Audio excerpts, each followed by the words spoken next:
Your pastor walks in the room and says, "I think we're ready to add another service."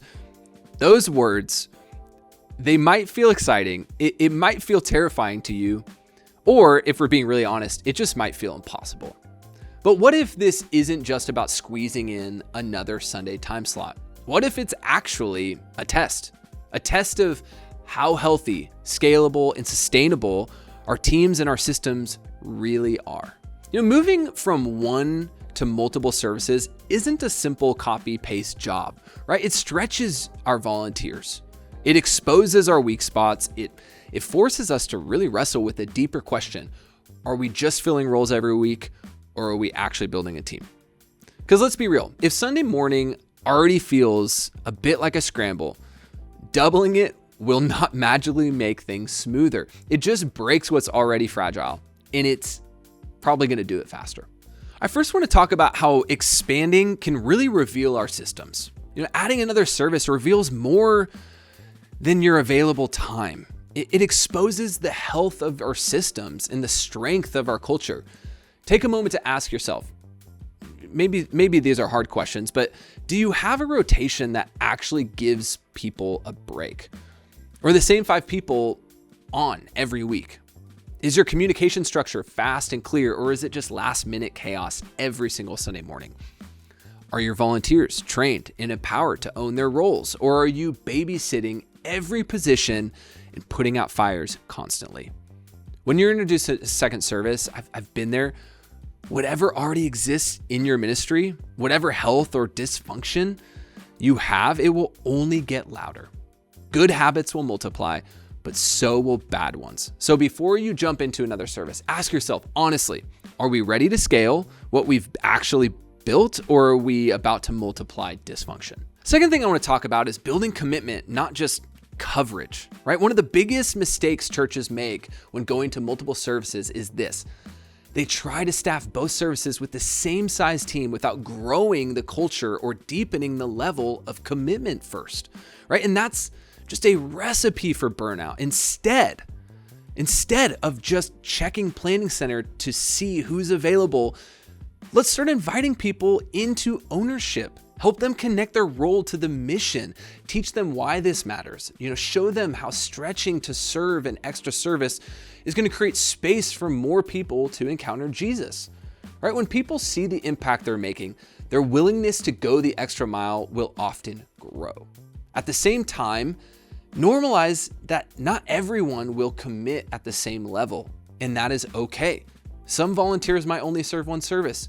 Others may rotate between Sundays. Maybe your camera operators alternate each week while your front of house audio engineer stays all morning, right? You don't need to guilt to motivate people, but you do need to challenge them. See, this isn't about just building a team.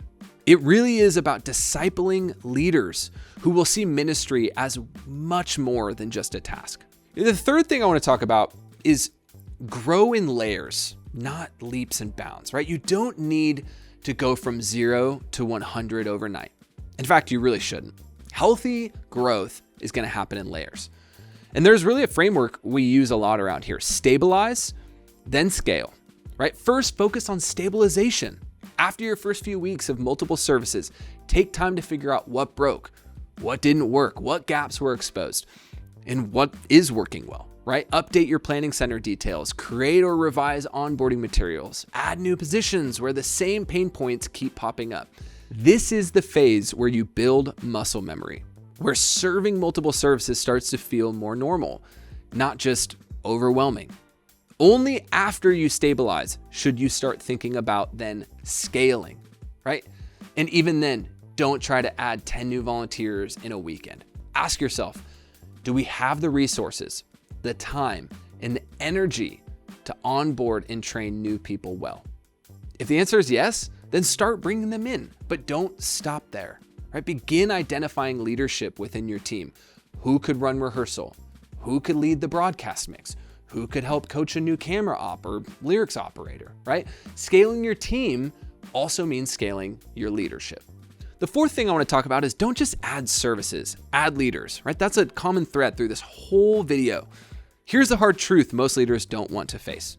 Your Sunday can't scale if you're the bottleneck. If everything flows through you, every decision, every cue, every mix, it's only a matter of time before things will stall out. That's why you need to think beyond just roles and start thinking about leadership, right? Developing leaders. Who could step in as a worship leader when you're out? Who's ready to take on the broadcast mix after months of shadowing? Who could run the service clock so you don't have to be glued to it? You know, the more you personally lead everything, the harder it's going to become to grow anything. So ask yourself this: what is one thing that I do every Sunday that somebody else could learn to own? And you start there, right? That's your next step. I want to close with this. You know, adding another service might feel like a burden right now, but it could actually become the best thing that ever happened to your team. Why, might you ask? Because growth reveals gaps, and gaps are where leadership is born. This moment could be your opportunity to stop scrambling and start building something much stronger. If you're ready to scale your Sunday experience without burning out your team, we actually have some tools that'll help you. You can download our free volunteer development toolkit and our team night guide.